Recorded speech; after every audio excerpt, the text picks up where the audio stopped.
اور کتنے ہی نبی ایسے گزرے جن کے ساتھ مل کر بہت سے اللہ والوں نے جنگ کی، تو اللہ کی راہ میں انہیں جو کچھ بھی پیش آیا اس پر نہ تو انہوں نے ہمت ہاری، نہ وہ کمزور پڑے، اور نہ ہی وہ دبے، اور اللہ صبر کرنے والوں سے محبت رکھتا ہے۔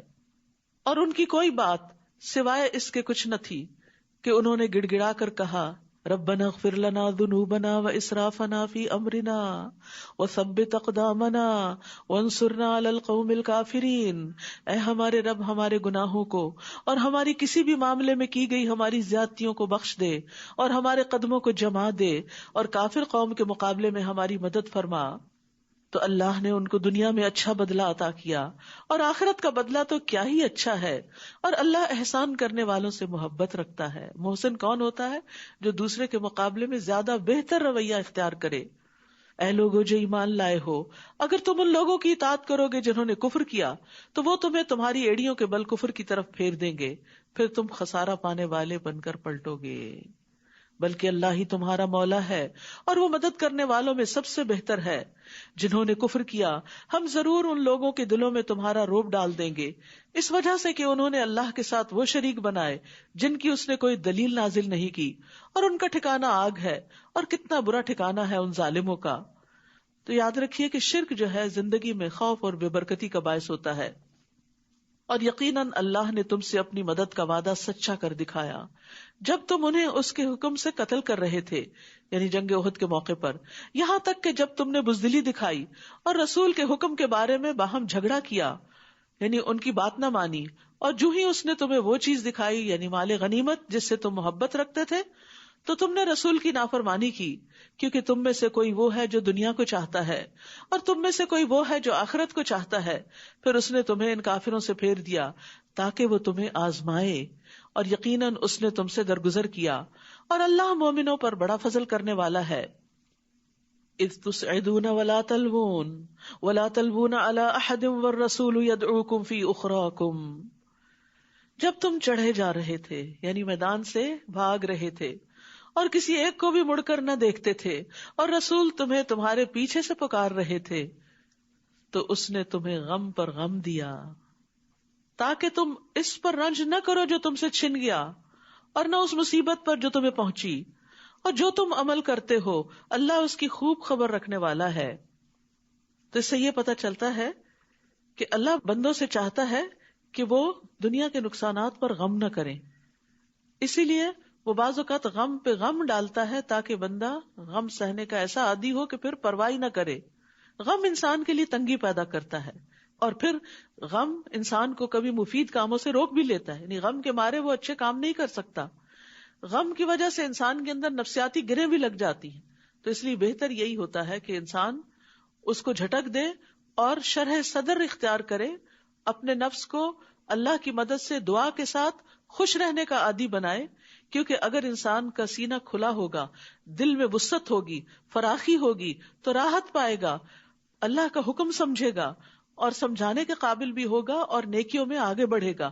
لیکن اگر وہ غم کی وجہ سے گھٹا رہا تو نیکی کے بہت سے مواقع ہاتھ سے چلے جائیں گے۔ اور یہاں اس چیز کی بھی تعلیم دی گئی کہ جو چیز چھوٹ جائے اس پر بھی غم نہیں کرنا چاہیے۔ اور پھر نبی صلی اللہ علیہ وسلم کی دعا بھی یاد رکھیے، اللہم انی اعوذ بک من الہم والحزن، اے اللہ بے شک میں تیری پناہ مانگتا ہوں غم اور دکھ اور پریشانی سے۔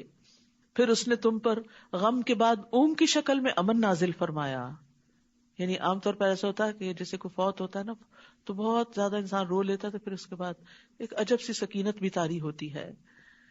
جس نے تم میں سے ایک گروہ کو ڈھانپ لیا اور ایک گروہ کو ان کی جانوں نے فکر میں ڈال دیا، وہ اللہ کے بارے میں ناحق جاہلیت والا گمان کر رہے تھے۔ وہ کہہ رہے تھے کیا ہمارے لیے اس معاملے میں سے کسی چیز کا کوئی اختیار ہے؟ کہہ دیجئے بے شک معاملہ سارے کا سارا اللہ ہی کے اختیار میں ہے۔ وہ اپنے دلوں میں وہ کچھ چھپا رہے تھے جو وہ آپ کے لیے ظاہر نہیں کر رہے تھے۔ وہ کہہ رہے تھے کہ اگر ہمارے لیے اس معاملے میں کچھ بھی اختیار ہوتا تو ہم اس جگہ قتل نہ کیے جاتے۔ کہہ دیجئے اگر تم اپنے گھروں میں بھی ہوتے تو جن لوگوں کے حق میں قتل ہونا لکھ دیا گیا تھا وہ تو اپنی موت کے مقامات کی طرف نکل پڑتے، اور یہ اس لیے ہوا تاکہ جو کچھ تمہارے سینوں کے اندر ہے اللہ اسے آزما لے، اور تاکہ جو کچھ تمہارے دلوں میں ہے اسے خالص کر دے، یعنی کھوٹ کپٹ سب کچھ نکال دے، اور اللہ سینوں کے بھید خوب جاننے والا ہے۔ یعنی نیتوں کا کھوٹ ہو یا کام کرنے کے جذبے میں کوئی کمی ہو، تو یہ ساری چیزیں آزمائش کے وقت انسان کو ہلا دیتی ہیں، یا انسان آگے بڑھ جاتا ہے یا اور پھر پیچھے چلا جاتا ہے، اس سٹیج پر نہیں رہتا. یعنی تکلیف اور مصیبت اور آزمائش یا انسان کو ترقی دلاتی ہے یا پھر نیچے گرا دیتی ہے، پیچھے پھیر دیتی ہے. یقیناً وہ لوگ جو تم میں سے اس روز پیٹ پھیر گئے جب دو جماعتیں آمنے سامنے ہوئیں، دراصل شیطان نے انہی کی بعض کوتاہیوں کی وجہ سے انہیں پھسلا دیا تھا. یعنی نیکی کے کام کے لیے نکلے تھے، نبی صلی اللہ علیہ وسلم کے ساتھ نکلے تھے، لیکن ایک خوف زدہ خبر سن کے پیچھے ہٹنے لگے، اور پھر خاص طور پر جو منافقین پیچھے چلے گئے تھے، تو دراصل ان کے نفاق کی وجہ سے انہیں توفیق نہ ہوئی کہ وہ نبی صلی اللہ علیہ وسلم کے ساتھ جنگ میں حصہ لے سکیں. تو یاد رکھیے، اگر دلوں میں منافقت ہو تو انسان نیکی کے کاموں سے پیچھے رہ جاتا ہے، پھر اللہ تعالیٰ توفیق بھی چھین لیتا ہے. اور یقیناً اللہ نے ان سے درگزر کیا، بے شک اللہ بہت بخشنے والا ہے، بہت بردبار ہے. اے لوگوں جو ایمان لائے ہو، تم ان لوگوں کی طرح نہ ہو جاؤ جنہوں نے کفر کیا اور اپنے بھائیوں سے کہا جب وہ زمین میں سفر کے لیے یا جنگ کے لیے نکلے اور وہاں مر گئے کہ اگر وہ ہمارے پاس ہوتے تو وہ نہ مرتے اور نہ وہ قتل کیے جاتے. بعض اوقات ایسا ہوتا ہے نا، کوئی روڈ ایکسیڈنٹ میں فوت ہو جاتا ہے تو انسان بعد میں بہت حسرتیں اختیار کرتا ہے اور کہتا ہے کاش وہ نہ جاتا تو نہ مرتا. پر میں نہیں، وہ تو اپنے بستروں میں ہوتے تو وہاں بھی مر جاتے. یہ اس لیے کہ اللہ اس بات کو ان کے دلوں میں حسرت بنا دے، اور اللہ ہی زندگی دیتا ہے اور وہی موت دیتا ہے، اور جو کچھ تم کرتے ہو اللہ اسے خوب دیکھنے والا ہے. اور البتہ اگر تم اللہ کے راستے میں قتل کیے جاؤ یا مر جاؤ تو اللہ کی طرف سے بخشش اور رحمت اس سے کہیں بہتر ہے جو دنیا میں وہ جمع کر رہے ہیں. یعنی اگر اللہ کے راستے میں موت آ بھی گئی تو کیا ہوا، آگے بہترین منزلیں ہیں، دنیا سے بہتر ٹھکانے ہیں. اور البتہ اگر تم مر جاؤ یا قتل کیے جاؤ تو اللہ ہی کی طرف تم سب اکٹھے کیے جاؤ گے. پس اے نبی، اللہ ہی کی رحمت کے باعث آپ ان کے لیے نرم خو ہو گئے، اور اگر آپ تند خو ہوتے، سنگ دل ہوتے، سخت دل ہوتے تو یہ ضرور آپ کے آس پاس سے منتشر ہو جاتے. بس آپ ان سے درگزر کیجئے اور ان کے لیے بخشش مانگیے اور ان سے اہم معاملات میں مشورہ کیجئے. پھر جب آپ کسی کام کا پختہ ارادہ کر لیں تو اللہ پر توکل کریں، بے شک اللہ توکل کرنے والوں سے محبت رکھتا ہے. یاد رکھیے، ایک داعی اور ایک لیڈر کے اندر جو بیسک کوالٹیز ہونی چاہیے، رحمت، نرمی، تواضع اور کندھے جھکا دینا اور ساتھیوں کے لیے دعا کرنا، ان کی فکر کرنا. نرمی کاموں کو خوبصورت بنا دیتی ہے. نبی صلی اللہ علیہ وسلم نے فرمایا، بے شک نرمی جس چیز میں بھی ہوتی ہے اس کو زینت بخش دیتی ہے، اور جس چیز سے نکال دی جاتی ہے اسے بدصورت کر دیتی ہے. نرمی گھرانوں کو فائدہ دیتی ہے. رسول اللہ صلی اللہ علیہ وسلم نے فرمایا، جس گھرانے کو نرمی عطا کی گئی تو وہ ان کے لیے فائدے کا باعث ہے، اور جن سے نرمی روک دی گئی تو وہ ان کے لیے نقصان کا باعث ہے. یعنی جن گھروں میں نرمی نہیں ہوتی آپس میں ایک دوسرے کے لیے، وہاں نقصان ہی نقصان ہے. اب اس انتظار میں نہ رہے کہ دوسرے نرم ہو تو ہم نرم ہوں، ہم نرمی کا آغاز کریں. اگر اللہ تمہاری مدد کرے تو کوئی تم پہ غالب آنے والا نہیں، اور اگر وہ تمہیں چھوڑ دے تو اس کے بعد کون ہے جو تمہاری مدد کرے گا. اور اللہ ہی پر مومنوں کو توکل کرنا چاہیے. دیکھیے بار بار ان آیات میں توکل کا درس ہے کہ اللہ پہ بھروسہ کرو، اللہ تمہارے کام سنوار دے گا. کسی نبی کے لیے ممکن نہیں کہ وہ خیانت کرے، یعنی مال غنیمت میں سے کچھ اپنے لیے نکال لے. اور جو کوئی خیانت کرے گا وہ قیامت کے دن اس چیز کو لے کر آئے گا جو اس نے خیانت کی ہوگی. پھر ہر نفس کو اس کی کمائی کا پورا پورا بدلہ دے دیا جائے گا اور وہ ظلم نہ کیے جائیں گے. کیا بھلا وہ جو ہمیشہ اللہ کی رضا کی پیروی کرے اس کی طرح ہو سکتا ہے جو ہمیشہ اللہ کی ناراضگی کے ساتھ پلٹے اور اس کا ٹھکانہ جہنم ہو، اور کتنی بری ہے وہ لوٹنے کی جگہ. ہم درجات عند اللہ واللہ بصیر بما یعملون. وہ اللہ کے نزدیک مختلف درجوں میں ہیں، اور جو عمل وہ کرتے ہیں اللہ اس کو خوب دیکھنے والا ہے. لقد من اللہ علی المؤمنین اذ بعث فیہم رسولا من انفسہم یتلو علیہم آیاتہ ویزکیہم ویعلمہم الکتاب والحکمہ وان کانوا من قبل لفی ضلال مبین. یقیناً اللہ نے مومنوں پر احسان کیا. اللہ کا بہت بڑا انعام ہے، مہربانی ہے، رحمت ہے جب انہی میں سے ایک رسول ان میں بھیجا، یعنی انہی کی قوم کے اندر سے رسول اٹھایا.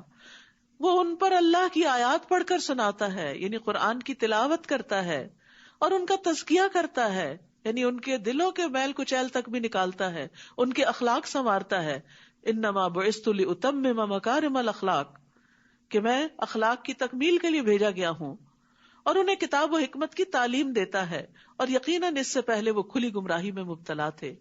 تو یاد رکھیے یہ چاروں چیزیں ساتھ ساتھ چلتی ہیں، تلاوت کتاب، تعلیم کتاب اور حکمت کے ساتھ ساتھ تزکیہ بھی، کیونکہ جب تک تزکیہ نہ ہو، اصلاح نہ ہو، تو تعلیم کا مقصد فوت ہو جاتا ہے. کیا احد میں جب تمہیں ایک مصیبت پہنچی، حالانکہ تم بدر میں اس سے دگنی پہنچا چکے تھے، تو تم کہنے لگے یہ کہاں سے آئی؟ کہہ دیجئے وہ تمہارے ہی نفسوں کی جانب سے ہے. بے شک اللہ ہر چیز پر خوب قدرت رکھنے والا ہے. اور جو مصیبت تمہیں اس روز پہنچی جب دو جماعتیں آمنے سامنے ہوئیں، تو وہ اللہ کے اذن سے تھی. کیونکہ مسلمان حیران ہو گئے کہ اللہ کے رسول ہمارے ساتھ ہیں اور اب اللہ کی خاطر نکلے ہیں، تو یہ نقصان کیسے ہو گیا؟ کیونکہ بعض اوقات آپ کہتے ہیں نا میں تو دین کے کام کے لیے نکلی تھی، تو نقصان کیوں ہو گیا؟ تو یہ بھی اللہ کے اذن سے ہی ہوتا ہے. اور تاکہ وہ ایمان والوں کو جان لے، وہ پرکھنا چاہتا ہے کہ کون پھر بھی استقامت اختیار کرتا ہے اور کون اس رستے میں چھوٹے موٹے نقصان سے بد دل ہو کے پیچھے پلٹ جاتا ہے. اور تاکہ وہ لوگوں کو بھی جان لے جنہوں نے منافقت کی، یعنی منافقوں کو الگ کرنا بھی چاہتا ہے. اور جب انہیں کہا گیا کہ آؤ اللہ کے راستے میں جنگ کرو یا دفاع ہی کرو، تو کہنے لگے اگر ہم جنگ کرنا جانتے ہوتے تو ضرور ہم تمہاری پیروی کرتے، تمہارے ساتھ آتے. وہ اس دن ایمان کی بنسبت کفر کے زیادہ قریب تھے، کیونکہ ایمان والوں کا ساتھ نہیں دیا تھا. وہ اپنے منہوں سے وہ کچھ کہہ رہے تھے جو ان کے دلوں میں نہیں تھا، اور اللہ اس کو زیادہ جانتا ہے جو وہ چھپاتے تھے. یہ وہ لوگ تھے جو خود تو پیچھے بیٹھ رہے اور اپنے لڑنے والے بھائیوں کے بارے میں کہنے لگے کہ اگر وہ ہماری بات مانتے تو وہ قتل نہ کیے جاتے.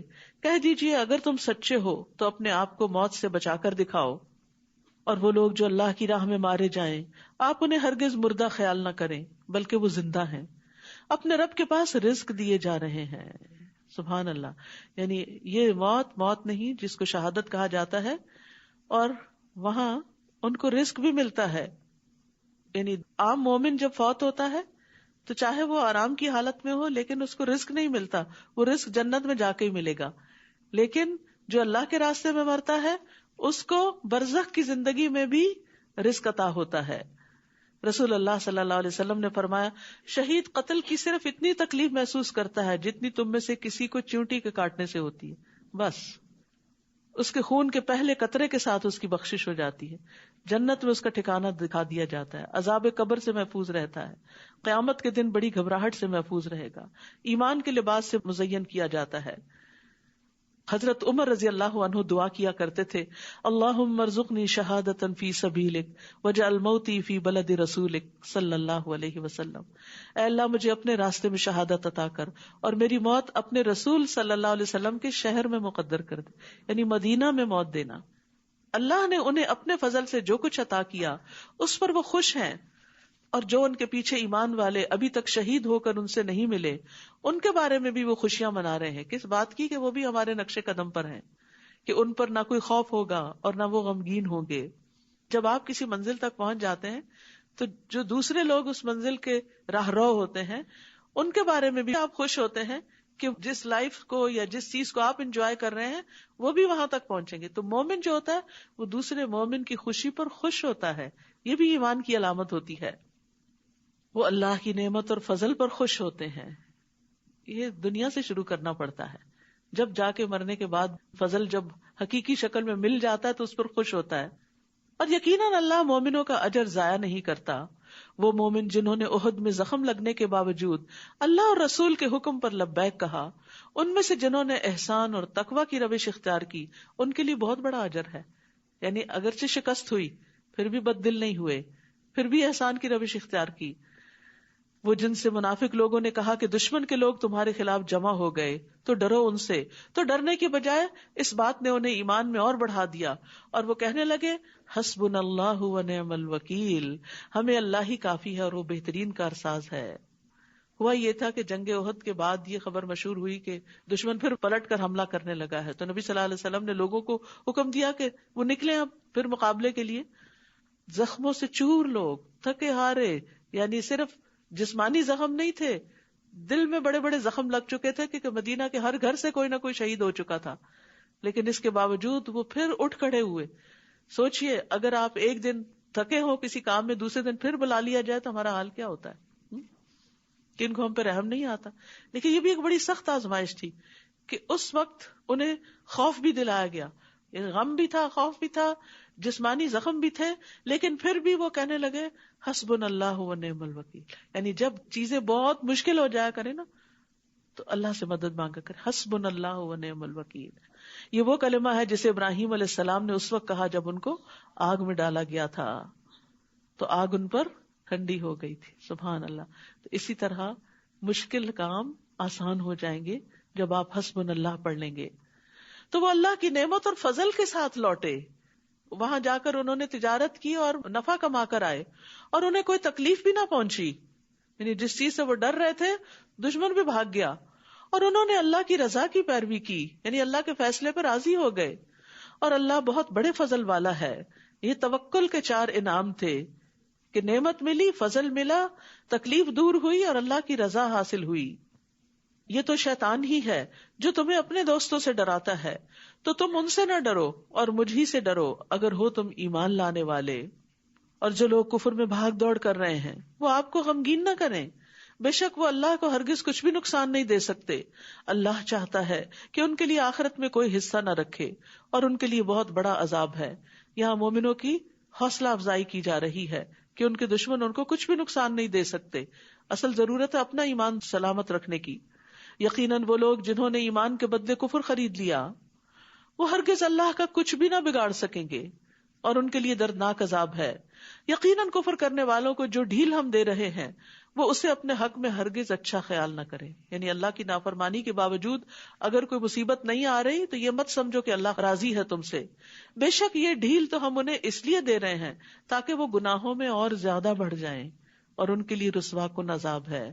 یہ بھی بڑی ڈرنے کی بات ہے کہ انسان اللہ کی نافرمانی کرے اور دنیا میں اس پر کوئی آزمائش اور امتحان نہ ہو, اور انسان سمجھے کہ میں جو کر رہا ہوں ٹھیک ہی کر رہا ہوں. کیونکہ جب مشکل آتی ہے تو انسان اپنی غلطیوں کا سوچتا ہے. اور ایسا نہیں ہو سکتا کہ اللہ مومنوں کو اسی حال پہ چھوڑ دے جس پر تم اس وقت ہو, یہاں تک کہ ناپاک کو پاک سے الگ کر دے. اور نہ ہی اللہ ایسا ہے کہ تمہیں غیب پر مطلع کرے, لیکن اس کے لیے وہ اپنے رسولوں میں سے جسے چاہتا ہے چن لیتا ہے. بس اللہ اور اس کے رسولوں پر ایمان لے آؤ. اگر تم ایمان لاؤ گے اور تقوی اختیار کرو گے تو تمہارے لیے بہت بڑا اجر ہے. وَإِن تُؤْمِنُوا وَتَتَّقُوا فَلَكُمْ أَجْرٌ عَظِيمٌ. تقوی انسان کے دل پر بھی ایک چیک ہوتا ہے کہ برا نہیں سوچنا, نیگیٹو تھنکنگ نہیں. زبان پر بھی ایک لاک لگاتا ہے, کوئی بری بات زبان سے نہیں نکالنی. ایکشن میں بھی انسان کو روک کے رکھتا ہے کہ کہیں زیادتی نہیں کرنی. اور وہ لوگ جو اللہ کی عطا کردہ فضل میں بخل کرتے ہیں وہ ہرگز نہ سمجھیں کہ یہ ان کے حق میں بہتر ہے, بلکہ یہ ان کے حق میں بہت برا ہے. قیامت کے دن وہ ضرور اسی چیز کے ساتھ توق پہنائے جائیں گے جس میں انہوں نے بخل کیا. اور آسمانوں اور زمین کی میراث اللہ ہی کے لیے ہے, اور جو تم عمل کرتے ہو اللہ اس سے خوب باخبر ہے. یقیناً اللہ نے ان لوگوں کی بات سن لی جنہوں نے کہا کہ اللہ فقیر ہے اور ہم غنی ہیں, ہمارے پاس بہت مال ہے. اللہ خود نہیں دیتا, ہم سے دلواتا ہے, نعوذ باللہ. ہم ضرور لکھ لیں گے جو انہوں نے کہا. اور انبیاء کا ناحق قتل کرنا بھی, اور ہم کہیں گے چکھو مزہ جلانے والے عذاب کا. ابھی دنیا میں یہ سب باتیں بڑی آسانی سے کر رہے ہو, جب ہماری طرف پلٹو گے پھر دیکھنا کیا ہوتا ہے. یہ عذاب اس وجہ سے ہے جو تمہارے ہاتھوں نے آگے بھیجا, تمہاری اپنی کمائی ہے. بے شک اللہ بندوں پہ قطعاً ظلم کرنے والا نہیں. وہ لوگ جنہوں نے کہا کہ اللہ نے ہم سے عہد لے رکھا ہے کہ ہم کسی رسول پر ایمان نہ لائیں یہاں تک کہ وہ ہمارے پاس ایسی قربانی لے آئے جسے آگ کھا لے, کہہ دیجئے تمہارے پاس مجھ سے پہلے کئی رسول واضح نشانیاں لا چکے, اور وہ نشانی بھی لائے جو تم کہہ رہے ہو. پھر اگر تم اپنی بات میں سچے ہو تو تم نے انہیں قتل کیوں کر ڈالا؟ اب بھی اگر وہ آپ کو جھٹلائیں تو یقیناً آپ سے پہلے کئی رسول جھٹلائے گئے جو واضح دلائل اور صحیفے اور روشن کتاب لائے تھے. کل نفس ذائقۃ الموت, ہر نفس موت کا ذائقہ چکھنے والا ہے. ایک نہ ایک دن موت ہر ایک پہ آنے والی ہے, اور بے شک تم قیامت کے دن اپنے اعمال کے اجر پورے پورے دیے جاؤ گے. لہذا یہ وقت ہے کچھ کرنے کا. تو جو کوئی آگ سے دور کیا گیا اور جنت میں داخل کر دیا گیا تو یقیناً وہ کامیاب ہوا. تو اصل کامیابی کیا ہے؟ فمن زحزح عن النار وادخل الجنہ, آگ سے بچنا اور جنت میں داخل ہو جانا. وما الحیات الدنیا الا متاع الغرور, اور دنیا کی زندگی تو محض دھوکے کا سامان ہے. جس کے پیچھے تم بھاگ رہے ہو یہ کام آنے والی نہیں. خوش بخت وہ ہے جس کی موت اس کی رب کی رضا میں آئے. اور دھوکے میں وہ ہے جو دنیا کے سامان پر اور دنیا کی دولت پر انحصار کر کے بیٹھا ہو، جو دنیا کے ذریعے دھوکے میں ڈالا گیا ہو. یاد رکھیے رسول اللہ صلی اللہ علیہ وسلم نے فرمایا جنت میں ایک کوڑا رکھنے کی جگہ دنیا اور جو کچھ اس میں ہے سب سے بہتر ہے. تم اپنے مالوں اور جانوں میں ضرور بضرور آزمائے جاؤ گے، اور تم اپنے سے پہلے اہل کتاب اور شرک کرنے والوں سے یقیناً بہت سی اذیت کی باتیں سنو گے. یعنی جب تم دین پر چلو گے تو تمہیں بہت سی مخالفت کا سامنا کرنا پڑے گا. اس موقع پر کرنا کیا ہے؟ تم بھی بس زبانی شروع کر دو، تم بھی جوابی کچھ الزام لگانے شروع کر دو؟ نہیں. وَإِن تَصْبِرُوا وَتَتَّقُوا، اگر تم صبر کرو اور تقوی اختیار کرو تو یقیناً یہ بہت ہمت کے کاموں میں سے ہے. تو بڑے دل والے ہی بڑی ہمتیں کیا کرتے ہیں اور پھر بڑے درجات پاتے ہیں. تو یاد رکھیے اللہ سبحانہ تعالیٰ نے یہاں آگاہ کر دیا کہ اپنے آپ کو تکلیف کے لیے تیار رکھو. دین پر چلنا آسان نہیں، رکاوٹیں مشکلیں آئیں گی اور ہر ایک پر آزمائش آتی ہے.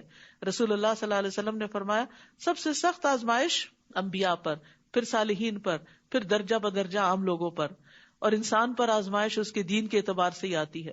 دین میں پختگی ہو تو آزمائش میں اضافہ کر دیا جاتا ہے، کمزوری ہو تو آزمائش کم کر دی جاتی ہے.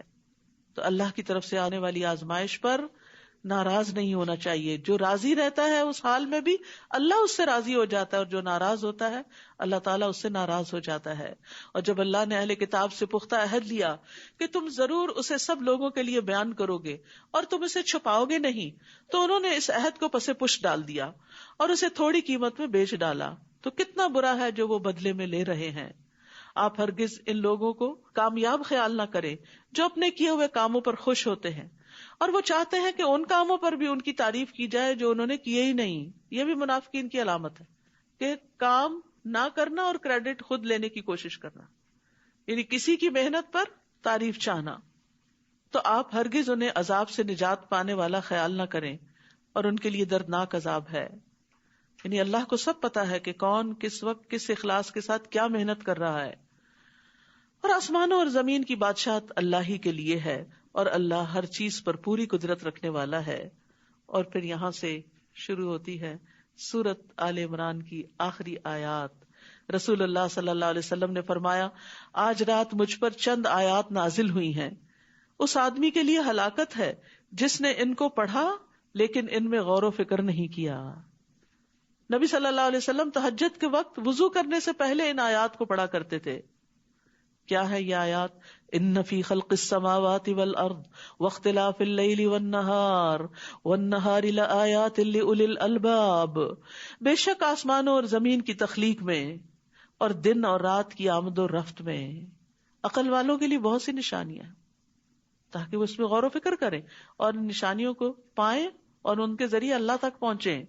کون ہے یہ عقل مند؟ الذین یذکرون اللہ قیاما وقعودا وعلی جنوبہم، جو کھڑے اور بیٹھے اور اپنے پہلوؤں پر لیٹے اللہ کو یاد کرتے ہیں، اور وہ آسمانوں اور زمین کی تخلیق میں غور و فکر کرتے ہیں. یعنی وہ صرف ذکر نہیں کرتے، وہ فکر بھی کرتے ہیں، وہ یہ سب دیکھتے ہیں، کہتے ہیں اے ہمارے رب تو نے یہ سب کچھ بے مقصد نہیں پیدا کیا. یہ اتنا بڑا آسمان، یہ زمین، اس میں رنگ رنگ کی چیزیں جو پیدا کی اور زمین پیدا کرتی چلی جا رہی ہے، اور یہ طرح طرح کے انسان اور ان کی عقلیں اور ان کے کام، یہ سب کچھ ایسے بے مقصد نہیں ہو سکتا. تو پاک ہے کہ کوئی بے مقصد کام کرے، بس ہمیں آگ کے عذاب سے بچا لے. تو یہاں ذکر کو غور و فکر پر مقدم رکھا گیا ہے. ام درداء سے پوچھا گیا ابو درداء اکثر کیا کرتے تھے؟ وہ کہتی ہیں وہ اکثر سوچوں میں غرق رہتے تھے، یعنی غور و فکر زیادہ کرتے تھے. لیکن یاد رکھیے غور و فکر کرنے کے لیے خاموشی بھی ضروری ہوتی. ہر وقت باتیں کرنے والا غور و فکر نہیں کر سکتا. جو کسی کی بات توجہ سے سنے ہی نہ، وہ کیا غور و فکر کرے گا؟ ان سے پوچھا گیا آپ کا کیا خیال ہے، کیا غور و فکر کرنا اعمال میں سے ایک عمل ہے، یہ کوئی نیکی کا کام ہے؟ انہوں نے کہا ہاں، یہ ایک یقین ہے، یعنی یہ ایسا عمل ہے جس کے ذریعے یقین حاصل ہوتا ہے. اور علم کے ساتھ جب یقین حاصل ہو جاتا ہے، چاہے اللہ تعالیٰ کی ذات کے بارے میں یقین ہو یا کسی اور چیز کے بارے میں، تو جب یقین حاصل ہو جاتا ہے تو انسان کے عمل میں اضافہ ہوتا ہے. ابن عون کہتے ہیں غور و فکر کرنے سے غفلت ختم ہو جاتی ہے، دل میں خشیت پیدا ہوتی ہے، جیسا کہ پانی کاشتکاری کے لیے نباتات اگاتا ہے، اسی طرح جتنا غم دلوں کو چمکاتے ہیں اتنا کوئی اور چیز دلوں کو نہیں چمکاتی، اور جتنا غور و فکر سے دل روشن ہوتے ہیں اتنا کسی اور چیز سے روشن نہیں ہوتے. یعنی غم کی وجہ سے انسان کی بہت سی صلاحیتیں جاگ بھی اٹھتی ہیں، الا یہ کہ وہ اس پہ مسلط ہی ہو جائے اور سب کچھ اس کا ختم کر دے. وہ دعائیں کرتے ہیں، اے ہمارے رب، بے شک جسے تو آگ میں داخل کرے تو حقیقتاً تو نے اسے رسوا کر دیا. اصل بے عزتی جہنم میں جانا ہے، اور ظالموں کے لیے کوئی مددگار نہیں. یہ دیکھیے یہاں ساری دعائیں ربنا سے شروع ہوں گی. اب اے ہمارے رب، ہم نے ایک پکارنے والے کو سنا جو ایمان کی طرف پکار رہا تھا کہ تم اپنے رب پر ایمان لے آؤ، تو ہم ایمان لے آئے. اے ہمارے رب، ہمارے لیے ہمارے گناہوں کو بخش دے اور ہم سے ہماری برائیوں کو دور کر دے اور ہمیں نیک لوگوں کے ساتھ فوت کر. اے ہمارے رب، اور ہمیں وہ عطا کر دے جس کا تو نے اپنے رسولوں سے ہم سے وعدہ کیا تھا، اور تو ہمیں قیامت کے دن رسوا نہ کرنا، یعنی جہنم سے بچانا. بے شک تو اپنے وعدے کے خلاف نہیں کرتا. فاستجاب لهم ربهم، تو ان کے رب نے ان کی دعا قبول کر لی. تو یہ دعائیں مانگنی چاہیے، یہ قبولیت والی دعائیں ہیں کہ میں تم میں سے کسی عمل کرنے والے کے عمل کو ضائع نہیں کروں گا، خواہ مرد ہو یا عورت. نو ڈسکریمنیشن، کوئی جینڈر ڈسکریمنیشن نہیں. جو بھی اچھا کام کرے گا اس کو بدلہ ملے گا. تم میں سے باز ہی سے ہیں تو وہ لوگ جنہوں نے ہجرت کی اور جو اپنے گھروں سے نکالے گئے اور میرے راستے میں ستائے گئے، انہوں نے جنگ کی اور وہ مارے گئے. البتہ میں ضرور ان سے ان کی برائیاں دور کر دوں گا، اور میں ضرور انہیں ایسے باغات میں داخل کروں گا جن کے نیچے نہریں بہ رہی ہوں گی. یہ بدلہ ہے اللہ کی طرف سے، اور اللہ ہی ہے جس کے پاس اچھا بدلہ ہے. تو جو لوگ ایمان لا کر تکلیفیں اٹھائیں، اللہ سبحانہ و تعالیٰ ان تکلیفوں کے بدلے ان کے گناہ معاف کر دے گا. لا یغرنک تقلب الذین کفروا فی البلاد، کفار کا شہروں میں چلنا پھرنا، یعنی آزادی سے گھومنا پھرنا، کوئی رکاوٹ نہیں، آپ کو ہرگز دھوکے میں نہ ڈالے کہ یہ کامیابی کی علامت ہے. یہ تو تھوڑا سا فائدہ ہے، پھر ان کا ٹھکانہ جہنم ہے، اور وہ کتنا برا ٹھکانہ ہے. لیکن وہ لوگ جنہوں نے اپنے رب کا تقوی اختیار کیا، ان کے لیے ایسے باغات ہیں جن کے نیچے نہریں بہتی ہیں، وہ ان میں ہمیشہ رہنے والے ہیں. یہ اللہ کی طرف سے مہمانی ہے، اور جو اللہ کے پاس ہے وہ نیک لوگوں کے لیے زیادہ بہتر ہے. یہ آپ سوچ رہے ہوں گے کہ باقی لوگ تو دنیا کے فائدے اٹھائیں اور مومن سے سارے وعدے آخرت کے بس ہوتے ہیں، کیوں نہیں دنیا کے وعدے ہم سے کیے جا رہے؟ ہمارے لیے بھی ہیں دنیا کے وعدے، لیکن زیادہ وعدے آخرت کے. کیوں؟ اس کے پیچھے حکمت کیا؟ حکمت یہ ہے کہ دنیا تو ختم ہو جانے والی ہے، اس میں جو کچھ بھی مل جائے وہ عارضی یا معمولی یا مچھر کے پر برابر بھی نہیں، اور جو وہاں کا وہ ہمیشہ کا. تو عقل مند وہ ہے جو حقیقی چیز کے مقابلے میں بڑی چیز کو پریفر کرے، خواہ وہ بعد میں آئے. مثلا آپ کی پسند کا ڈرنک دوسرے راؤنڈ میں آنے والا ہے، تو آپ پہلے راؤنڈ میں آنے والے ڈرنک کو کیا کرتے ہیں؟ چھوڑ دیتے ہیں کہ میں زیادہ اچھا والا لوں گا. تو اگر دنیا میں کچھ نہیں بھی ملتا تو کوئی بات نہیں، اللہ کا وعدہ جھوٹا نہیں، اللہ کے سارے وعدے سچے ہیں. اللہ پر ایمان، اعتماد اور یقین یہی تو ہے کہ اس کے وعدوں کو سچا مانتے ہوئے جو کرنے کے کام ہے وہ کرتے چلے جائیں. اسی کا تو اجر ہے کہ اعتماد ہے، بھروسہ ہے ہمیں اللہ پر کہ وہ سچ کہہ رہا ہے، وہ ضرور اپنے وعدے پورے کرے گا. اور بے شک اہل کتاب میں سے کچھ ایسے بھی ہیں جو اللہ پر ایمان رکھتے ہیں اور اس پر جو آپ کی طرف نازل کیا گیا اور اس پر بھی جو ان کی طرف نازل کیا گیا، اللہ کے لیے جھکنے والے ہیں. اللہ کی آیات کو تھوڑی قیمت کے عوض نہیں بیچتے، یعنی دین کو دنیا کی خاطر نہیں بیچتے. ایسے ہی لوگوں کا اجر ان کے رب کے پاس ہے، بے شک اللہ جلد حساب لینے والا ہے. یا ایھا الذین آمنوا اصبروا وصابروا ورابطوا واتقوا اللہ لعلکم تفلحون. اے لوگو جو ایمان لائے ہو، صبر کرو اور مقابلے میں مضبوط رہو اور تیار رہو اور اللہ کا تقوی اختیار کرو تاکہ تم کامیاب ہو جاؤ. یہاں پر آپ دیکھیے سورت میں جو چیز بار بار ریپیٹ ہوئی کامیابی کی علامت، وہ کیا ہے؟ صبر اور تقوی. صبر تکلیف دہ چیز کے پیش آنے پر، اور تقوی تکلیف دہ حالات میں بھی اللہ کی اطاعت پر جمے رہنے پر. تو صبر اور تقوی دونوں لازم و ملزوم ہوتے ہیں، دونوں سے بندوں کی اصلاح بھی ہوتی ہے. تو کچھ لوگ ہوتے ہیں جو صبر کرتے ہیں تقوی نہیں اختیار کرتے، کچھ ہوتے ہیں جو تقوی اختیار کرتے ہیں صبر نہیں اختیار کرتے، کچھ ہوتے ہیں جو دونوں اختیار کرتے ہیں، اور کچھ ہوتے ہیں جو دونوں ہی نہیں کرتے. تو اللہ سبحانہ تعالیٰ ہمیں ان لوگوں میں شامل کرے جو صبر بھی کرے اور تقویٰ بھی.